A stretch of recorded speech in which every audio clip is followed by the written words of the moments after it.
So what is up, guys? Nick here, helping you to master your technology. 10 reasons why I'm switching to the iPhone 14 Pro Max. Now, if you've been following the saga, I switched to the Galaxy Z Fold 4, and essentially you can tell I've been using the heck out of it. Look at all this wear and gunk on this case.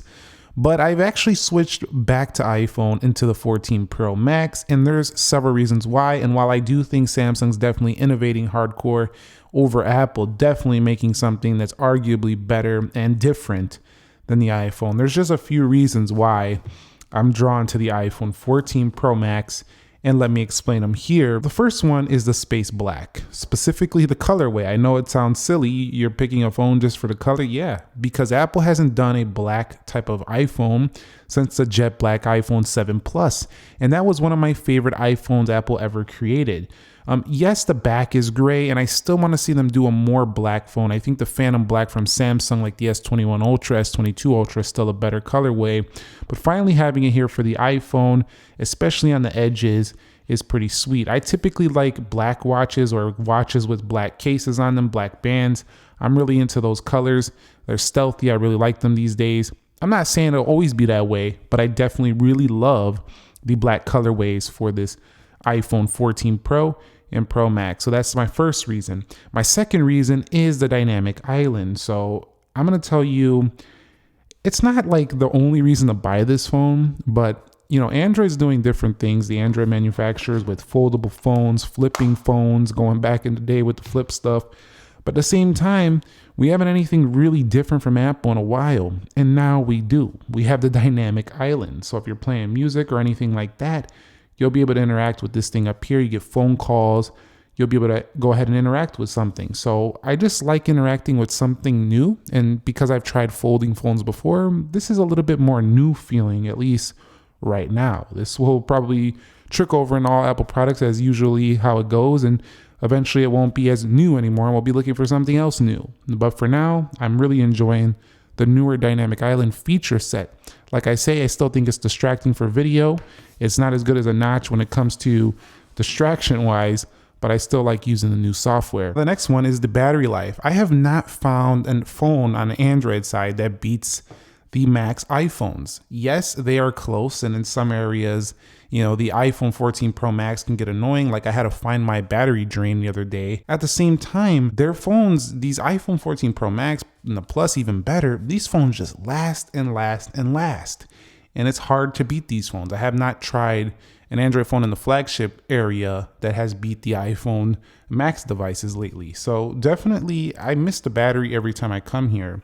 The next one is the video camera on the iPhone 14 Pro Max. Specifically, I like the Pro Video applications that are for iOS. They have a lot of these for Android as well, but the cameras are just great on here. I like to use Filmic Pro, this manual camera app. I have this Motif mic that allows me to get pro audio right from the iPhone itself, and I just love the results that come from this. You can set your exposure value, and some people ask, you got that video from the iPhone? Well, I'm doing it through applications like this that allow you to lock the exposure, lock the focus, lock the white balance, and then you're like, whoa, that was an iPhone? You thought it was coming from this app. Nope, not quite. But even if you do use the regular iPhone video app, you do get yourself the action mode, and this is super smooth. But not only that, I just tend to really like the results that come from the video on the iPhone. And being a video creator, this is very important. So every time I'm using another phone, I just don't want to take much video. I'm missing my iPhone for things like making YouTube videos and social media content. So definitely like it a lot for that area. It's still pretty much the king in this area. The fifth reason is going to be communications. Now, I'm not going to open up my phone calls and messages for the video, but you know the drill. iMessage, having the ability to text everybody. And I got to tell you, I had a few people that were using Android, but pretty much everybody that I know now is switched over to Apple. Like everyone, like in my personal life. I know here on the YouTubes, a lot of people are using Android. Rock on. I like Android as well. Obviously, I've covered it multiple times and still cover it and will continue to do so. But in terms of my personal life, it's been hard to shy away from using Apple products just simply because iMessage. I don't even get people's messages. And as a matter of fact, I have this little thing where I'm just like, yeah, when I want to use my own real life focus mode, I just switch over to an Android phone so I can just ignore everybody while I do my work. And then I go back and check my iMessages because, they don't even come through. That's really annoying. People, that have Android phones can't get their messages from iPhone users, but this is one of the reasons why Google wants Apple to adopt RCS. Next one is a little bit petty, but at the same time, it's a flat screen. I know, you could use other phones and they have flat screens as well, but at the high-end level, most of the premier Android phones are using these curved screens. I don't like this. I want Android phones to have flat screens as well. That's why I really like the Galaxy S22 Plus, but that phone has a 1080p screen. You get the 2K or the higher resolutions on the 14 Pro Max, and it's practical. Every day, I don't need no curves on my display. I need a flat panel just like my laptop and my tablet for everyday usage, and I miss it every time I'm using a curved panel. One of the reasons why I really like the Galaxy Z Fold, and I switched to that is because the inside is flat and so is the outside. The S22 Ultra, Pixel 7 Pro, and more phones are still using curved panels, so I want to see that change. Number 7 is the performance. Now, I'm not talking about just benchmarks and when I speed test things for you guys. What I'm saying is that in the real world, I'm finding the iPhone 14 Pro Max to just smoke most Android phones. It just feels so much faster. And there is one phone that's definitely on the same level though, and that is the Pixel 7 Pro. I love this device right here. We just did a review on it, and I could tell you, Pixel 7 Pro, man, if you want an Android phone that feels like this phone in terms of speed, go with that one. But honestly, when it comes to benchmarks and consistency, there still has not been a phone to beat this device. I even have to say the 14 Pro Max is a little faster than the Pixel 6 Pro and 7 Pro when it comes to just overall consistency. But I think Google's onto something with the Tensor CPUs, and I think they're going to get to this level very quickly. So enjoy it while you can, Apple, because they're sneaking up on you. But I gotta say, for now, Apple's still the king of performance. Every day, all day, butter smooth, consistent, blazing fast all year long, every day, every hour, every minute, every second. It's just fast. So that's just something I really love about using 14 Pro Max. Number 8 is the Apple Watch Ultra. Now, I did an honest review of this the other day. I love this watch. It's got a large, face. It's got its flat screen, unlike the other curved Apple Watches, what I just talked about earlier. Flat screen. Apple, bring a smaller size for people who don't want this big donkey size watch on their wrist, please.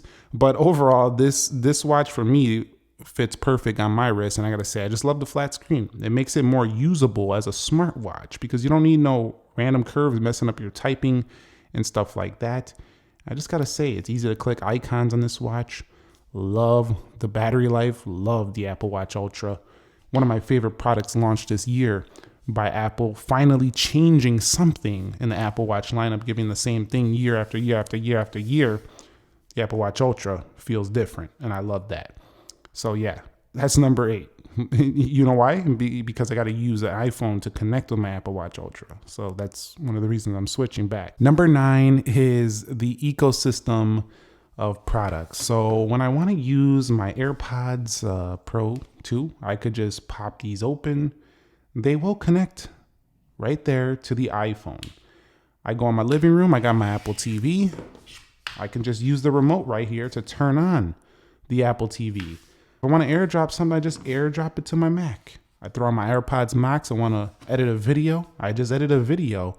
I mean, it's ridiculous how these products work together. It's literally almost like magic. They just work. You don't have to really do anything, and it's really good because it allows you to focus. It allows you to stop thinking about the technology and thinking about the task at hand. Now, I've had some troubles with some other ecosystems where I feel like there's more setup process, a little bit slower. I got to greet all these terms, all these weird things. It just takes longer to get the ecosystem set up. And I suppose that there are other platforms that are getting better at this. And I do like where Google's going with the Pixel Watch. I'm going to cover that soon, as well as Google TV, and even having Google Pixel Buds is a great competitor as well. We also do have the Google Pixel tablet. So I will consider switching to that ecosystem, try that out, see how that works in the future, but they're still bringing out the tablet. The iPhone still has every single product, the laptop, the tablet, the headphones, the Apple TV. What are they missing? Basically a car. That's about it. But overall, I really do like the overall ecosystem here. And then Apple CarPlay, for example, as well, inside the car system, that also matches up beautifully as well. So it's hard to just like not use these products if you're into tech and want to just kind of make things smooth for yourself. And number 10, the looks of the phone. I honestly think this is one of the best looking phones on the market, if not the best looking phone on the market. Now, I will pass. If this was gone, it would be the absolute best looking phone out there. I talked about how I want to use this feature, but I still think an all-screen iPhone is just perfection. But we're going to have to see if that's going to ever be the case. I don't know if it ever will be. But definitely, just the way this looks is practical. It's premium. It's professional.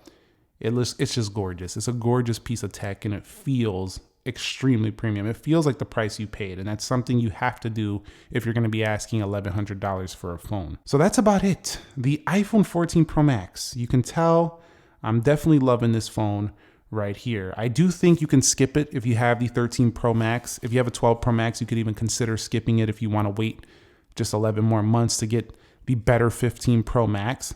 But man, this phone is good. It's definitely the king probably again. I have to try out the S23 Ultra soon to see if that takes the crown. But for now, I'm switching over here, and I'll let you know if I switch to something else down the line. Now, don't think I just switched randomly. I did give the Galaxy Z Fold 4 a couple months here, actually, almost 3 months here of using it. And while I still think, again, I'm not crapping on this phone blows away the iPhone 14 Pro Max in a lot of areas. Being a foldable, being a different experience, having a smaller screen for convenience on the front day to day, the bigger screen for multitasking at night. But you just couldn't pull me fully away from the camera, the video for my video creations, and some other areas that we talked about in this video. But I'm still going to give them a chance with the S23 Ultra. So stay tuned for that, and stay tuned for many more videos coming for the rest of this year. We still to compare this to the Pixel 7 Pro, S22 Ultra, and many more. Thank you very much for watching. Nick here. Be sure to be well. I'll catch you all in the next episode, and peace.